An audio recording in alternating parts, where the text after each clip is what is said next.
Shut up and sit down.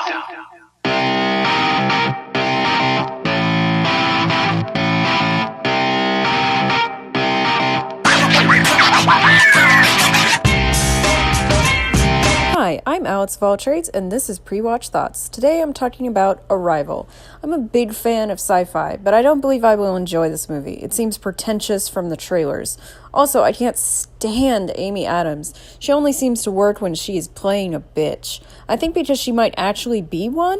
I remember reading about how she auditioned for Lois Lane in previous adaptations of Superman, such as Superman Returns, and said it was getting ridiculous that she wasn't getting the part. I don't understand why it was so important for her to play Lois Lane at some point. First of all, Lois Lane is a brunette, and once she got the part, she didn't even dye her hair or get a wig, as Kirsten Dunst did to be Mary Jane. Some people might say that that's not that important, but with comic book adaptations, the look is the foundation upon which the world relies, being a nearly entirely visual-based medium of storytelling.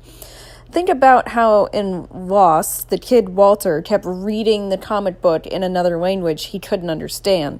We don't necessarily need the words in comic books as much as we need the visuals. The look of a character is highly important to who they are. Amy Adams doesn't look like Lois Lane, nor did she try to look like her. So why did she want to play Lois Lane? Her performance as Lois Lane is also somewhat unwatchable. Why? Part of the charm of Lois Lane is her complete obliviousness to the fact that her co-worker and super friend-zoned pal is actually Superman, when she is a freaking investigative journalist. So the Snyder and friends going in the opposite direction kind of took away that charm. The point being that I've not liked Adams in anything I've seen with her. I don't feel that she has the ability to become another person, nor the dedication to try to, which is the basis of acting. I know she's a big part of this movie, so I'm prepared for that. Based on how big her face is on all the posters, I'd imagine she's the main character, so hooray!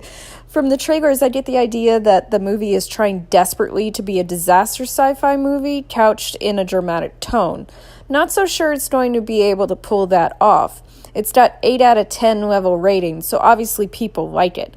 Jeremy Renner and Forest Whitaker both give adequate performances in most of their films, if you don't count Whitaker's obviously fed-up performance in Rogue One, and you haven't seen some of his earlier, more dramatic work wherein his performances shine. I've not seen anything else directed by Denis Villeneuve, but I know he also directed Sicario and Blade Runner 2049, both of which were met with similar ratings. If, however, this movie decides to pat the ego of Chinese audiences, as did Independence Day Resurgence, which I hated overall, and The Martian, which I loved overall, I'm going to be upset because I'm getting really tired of this overt action in sci-fi movies. Not because I hate China or anything like that, but because it is obvious and distracting to the story being told when the movie has to go out of its way to pander to an entire segment of the audience. I have hope for this movie, but I'm also reticent to say I'm going to enjoy it. Hope for the best, prepare for the worst. This has been another Pre-Watch Thoughts with AlexofAllTrades. To get more content like this, like, share, subscribe, hit that bell button, give me your thoughts in the comments below, visit my blog at empatheticwriter.wordpress.com, and support me on Patreon for exclusive creative content and maybe to get a mention in one of these videos.